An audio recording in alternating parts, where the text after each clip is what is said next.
Dru Haze, a name that became synonymous with the indie comics scene of the early 90s with his book Poison Elves. Although this was not the original title, the story of Lucifer Malichet began life as the magazine-sized I, Lucifer, which was published by Drew's own Mulehide Graphics. This book told the story of an ill-tempered elf that was old in human years but still very young in the eyes of his people. As either title attests, this book was anything but your run-of-the-mill fantasy epic. This was something so much more. The title was switched to Poison Elves with issue 8 so that people would stop thinking that the book was about Satan. Why, you may ask, would somebody give the main character of their book the same name as the devil and then use it in the title of the book? Well, that's just the way Drew was. He was fearless in his creative endeavors and liked to push the buttons of overreactive people. No matter the title or who published it, the world created within its pages was one so vibrant, real, and full of life that as a reader you could not help but be drawn into it. It was consistently one of the best self-published titles to ever come out, and its sharp wit, dark humor, and smooth pacing kept readers coming back for more. So there was no small amount of backlash from the indie comics community when, in 1995, Drew signed with one-year-old publisher Sirius Entertainment. "Sell out!" was the battle cry from the embittered independents when news of the deal surfaced. Questions of, "How could you just give up like that?" were also leveled at Drew. It didn't faze him in the least. He had to do what was best for him and what was best for the book, and this was it. This deal would allow Drew to focus on what he loved the most, his story, the characters, and the artwork. No longer would he have to worry about pitching the book to retailers, lying awake at night wondering if he would sell enough to warrant doing the next issue. Now all he had to do was create, and create he did. With the move to Sirius, Drew restarted Poison Elves with a new #1 and a painted cover by Joseph Michael Linsner, creator of Dawn and fellow Sirius alum. With this fresh start, Drew blazed forward with the story that he had wanted to tell from the very beginning. An epic tale of rival assassin guilds, living outside the law, and a major love interest for the misanthropic main character. While the Sanctuary story arc carried over the history and events of the Mulehide Graphics run, it did not make the reader feel as if they had just jumped headfirst into an already running story.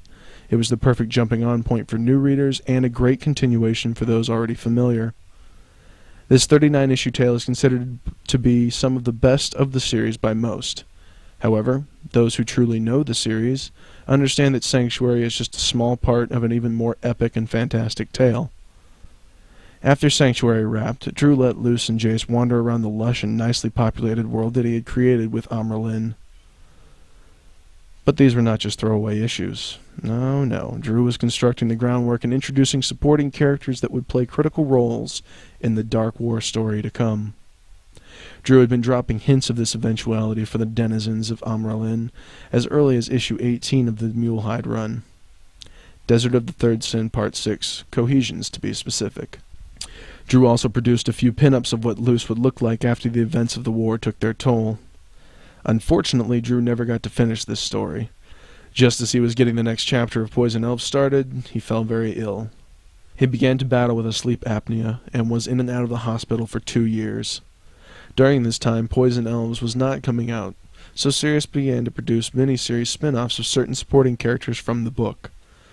All of these were condoned by Drew, of course, and were happily received.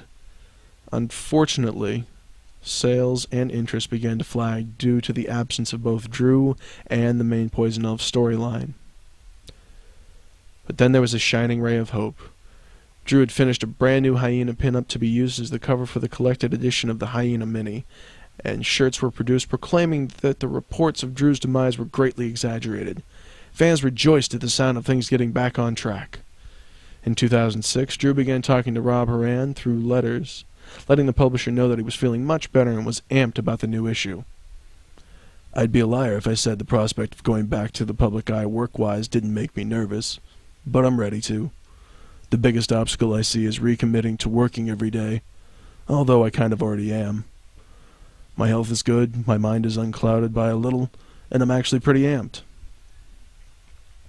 He had even started toying with a new concept, some kind of space adventure that encompassed all of the things that Drew was into at the time. He even went so far as to make detailed notes on characters, story, and blueprints for ships. The initial image for this as yet unnamed project was of an alien female by the name of Delia. Yes, it seemed that Dru was climbing back into the saddle in a big way, and everyone was ready for his triumphant return. Which is why it shocked and stunned the entire comics community to learn that Dru had passed away during the night of March 21st, 2007.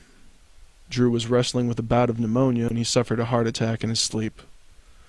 Dru was 37 years old and is survived by his mother Sharon and his daughter Mary. Poison Elves number 80 is the last issue of the series, capping it at an even 100. There are currently no plans to finish out the Dark War story arc. However, Rob Horan had this to say. Dru left extensive notes on the future of his saga. These concepts will not be exploited until Dru's family and I are perfectly satisfied that the potential creative team is both talented and committed enough to do the work justice. This could take years, folks. It may never happen. I can't make any promises, and I'm not desperate. Any other approach would be shameful and an irresponsible waste of Dru's efforts. I just want to say thank you, Rob, for being such an amazing steward for Poison Elves.